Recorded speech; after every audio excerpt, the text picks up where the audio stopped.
दोस्तों, महात्मा बुद्ध कहते हैं, आप तब तक उस मार्ग पर नहीं चल सकते जब तक आप खुद वह मार्ग नहीं बन जाते।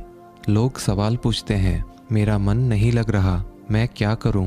मैं मन को शांत करना चाहता हूं, एकांत करना चाहता हूं, मन को साधना चाहता हूं, हर तरह के फालतू विचारों से मुक्ति पाना चाहता हूं, पर मेरा मन कहीं लगता ही नहीं, वह हमेशा भटकता रहता है। आइए एक कहानी के ज़रिए से हम आपको थोड़ा इसे समझाने की कोशिश करते हैं। एक गुरु अपने शिष्यों को ध्यान साधना सिखा रहे थे।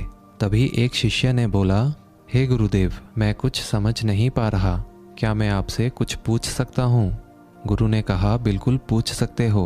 शिष्य ने कहा, जैसे मैं पानी पीता हूँ तो मेरी प्यास बुझ जाती है, या कोई भी पानी पीता है तो उसकी प्यास बुझ जाती है, तो ये ध्यान के संबंध में ऐसा क्यों नहीं होता है? जब हम आपके कहे अनुसार एक जैसा ही ध्यान करते हैं तो हम में से कोई पहले या कोई बाद में, तो कोई कभी भी ध्यान की स्थिति को प्राप्त कर ही नहीं पाता। ऐसा क्यों होता है गुरुदेव? जैसे पानी से सबकी प्यास बुझ जाती है, वैसे ही ध्यान से सबके ज्ञान चक्षु खुल जाने चाहिए, पर ऐसा नहीं होता है। गुरुदेव ने कहा, कल किसी ने हमें भोजन पर आमंत्रित किया है, कल तुम मेरे साथ चलना, मैं तुम्हारे प्रश्नों के उत्तर वहीं दूंगा। अगले दिन दोनों गुरु शिष्य भोजन के लिए एक धनी व्यक्ति के पास पहुंचे। उस धनवान व्यक्ति की पत्नी ने उन्हें भोजन पर बुलाया था। दोनों गुरु शिष्य भोजन करने के लिए बैठ जाते हैं। उन्हीं के साथ उस स्त्री का पति भी भोजन के लिए बैठा हुआ था। उसने अपने सभी नौकरों पर चिल्लाकर कहा कि ये क्या बेकार सा भोजन बना रखा है, इसमें कोई स्वाद नहीं है। वह धनवान व्यक्ति भोजन की थाली फेंककर नौकरों से कहता है कि जाओ, दोबारा ढंग का खाना बना कर लाओ। धनी व्यक्ति की पत्नी ने उन दोनों गुरु शिष्य से क्षमा मांगकर उन्हें भोजन परोसने लगी। फिर दोनों ने भोजन किया, लेकिन गुरु ने अपने थाली में 2 रोटी छोड़ दी। गुरु ने उस स्त्री से कहा कि पुत्री, क्या तुम मुझे ये 2 रोटी बांध कर दे सकती हो? स्त्री ने उन रोटियों को बांध कर दे दिया। उसके बाद दोनों गुरु शिष्य वहाँ से चले आए। रास्ते में गुरुजी ने शिष्य से पूछा कि तुम्हें भोजन कैसा लगा? शिष्य ने कहा, भोजन तो अति स्वादिष्ट था, मुझे बहुत ही पसंद आया, मुझे वहाँ भोजन करके बहुत ही अच्छा लगा। फिर गुरु ने कहा, क्या इससे अधिक तुम्हें और कुछ नहीं लगा? शिष्य ने कहा, इससे अच्छा और क्या लग सकता है गुरुदेव, मेरी भूख मिट गई, मेरा पेट भर गया। फिर गुरुदेव ने कहा, भोजन तो अच्छा था, लेकिन उस स्त्री के पति ने भोजन स्वादिष्ट नहीं है ऐसा क्यों कहा? भोजन तो अच्छा बना था, भोजन तो एक जैसा ही था, तो फिर उसके पति को भोजन पसंद क्यों नहीं आया? शिष्य ने कहा, आप ठीक कहते हैं गुरुदेव, मैं तो कुछ समझ ही नहीं पा रहा हूँ, आप ही कुछ बताएं। गुरुदेव ने कहा, अभी तुम मेरे साथ इस मार्ग पर चलते रहो। गुरु शिष्य चलते चलते बहुत दूर निकल आए।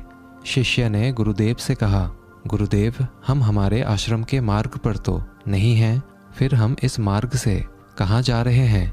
गुरु ने कहा, बस चलते रहो।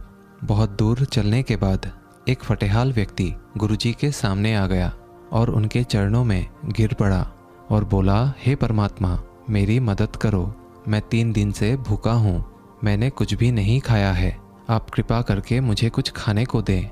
गुरुदेव ने उस व्यक्ति को एक पेड़ के नीचे बैठाया और उन 2 रोटियों को निकाल कर दिया जो उस महिला ने उन्हें बांध कर दिया था। रोटियों को देखते ही उस गरीब व्यक्ति के आंखों में चमक आ गई। उसने तुरंत उन रोटियों को खा लिया।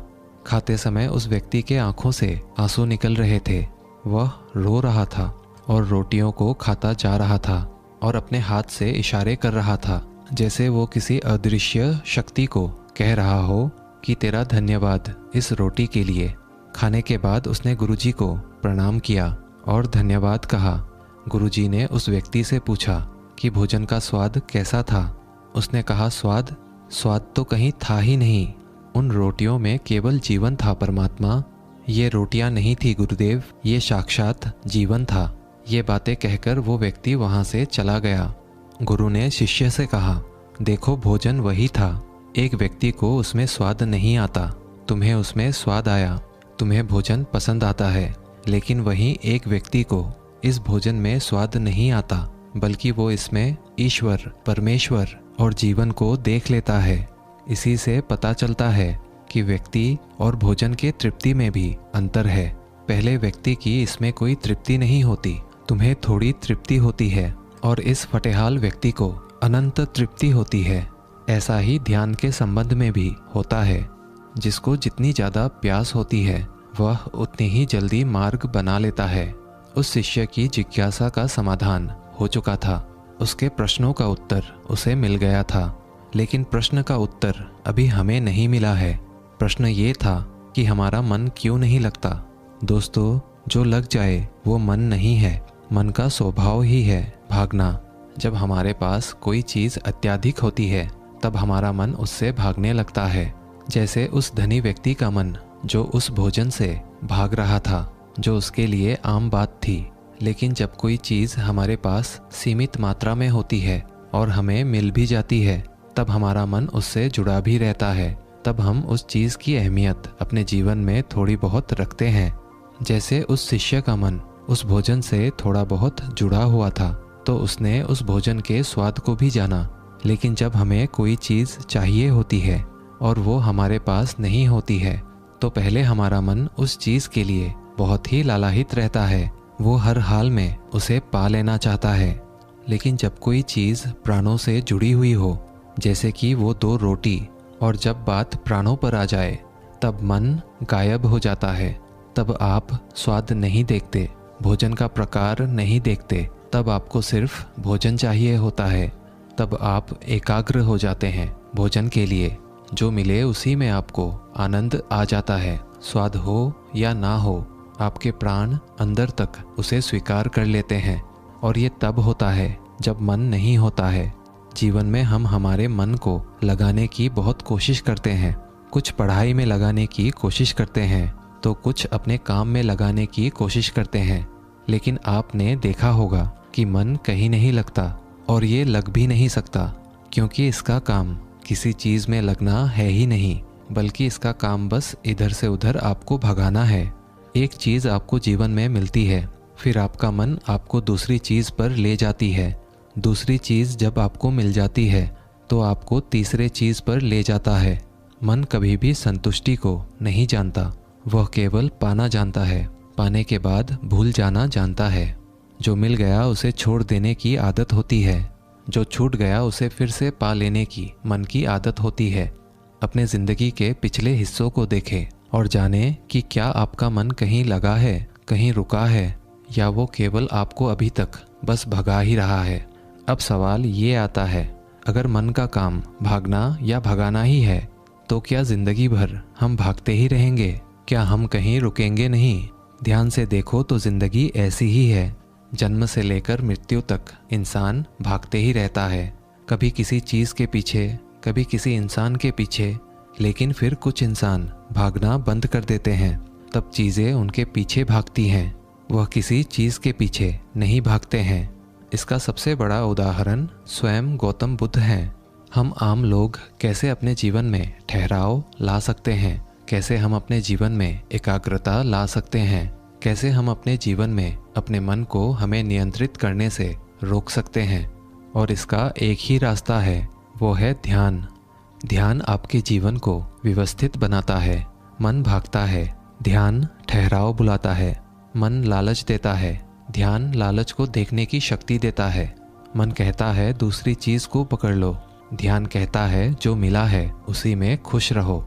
जीवन में ध्यान एकाग्रता लाता है, लेकिन ध्यान को लेकर भी हम भ्रमित रहते हैं। ध्यान का मतलब आंखें बंद कर बैठ जाना ही समझते हैं। एक छोटी बच्ची बहुत ही अच्छी बांसुरी बजाती है, और जब वो बांसुरी बजाती है तो उसका मन उसके सुर में खो जाता है। उसके प्राण केवल उस बांसुरी के धुन में ही रम जाती है, और यही उसका ध्यान बन जाता है। लेकिन ऐसा इसलिए होता है क्योंकि इस लड़की को उस बांसुरी में रस आता है, आनंद आता है। यही उसकी प्रकृति है। वो वही कर रही है जो वो हो सकती है। एक अध्यापक है, जब वो अपने छात्रों को पढ़ाता है तो उसमें खो जाता है। वो अपने प्राणों से पढ़ाने का आनंद लेता है, उसमें रुचि है उसे। यही उसकी प्रकृति है। जब वो पढ़ा रहा होता है तब उसके मन में कोई हलचल नहीं होती। वो तब ना तो भूतकाल की बात सोचता है, ना ही आने वाले भविष्य की चिंता करता है। वो केवल वर्तमान के क्षण में ही रहता है और यही उसका ध्यान है। जो व्यक्ति जो है अगर वो वही होने लगे तो उसमें अपने आप ही ध्यान उत्पन्न होने लगता है, वो एकाग्र होने लगता है। लेकिन जब व्यक्ति कुछ होने की कोशिश करता है तो उसका मन हावी होने लगता है, एकाग्रता टूट जाती है और तब हम भागते रहते हैं। जीवन में हमें सब कुछ मिल जाता है, तब भी हम सोचते रहते हैं कि कुछ रह गया है और ये अधूरापन कभी कम नहीं होता, क्योंकि जो आप हो सकते थे, जो आपकी प्रकृति थी, वो आप नहीं हुए। आप जीवन में बाकी सब कुछ हो गए, लेकिन जिन कार्यों में आपका गुण था आप वही नहीं हुए। ऐसे ही आप हमेशा अधूरे रह जाते हैं। तब मन कहीं नहीं लगता। मन की प्रकृति ही लगने की नहीं है। जो लगता है वो एकाग्रता है, वो ध्यान है। और जहाँ आपको एकाग्रता मिल जाए, समझ लेना वही आपके लिए बना है, जिस पर चलकर आप संपूर्ण हो सकते हैं। दोस्तों, आपने इस कहानी से क्या सीखा, हमें कमेंट करके ज़रूर बताइएगा। अगर कहानी अच्छी लगी हो तो वीडियो को एक लाइक और चैनल को सब्सक्राइब कर ही लीजिएगा। मिलते हैं अगले वीडियो में, तब तक के लिए धन्यवाद।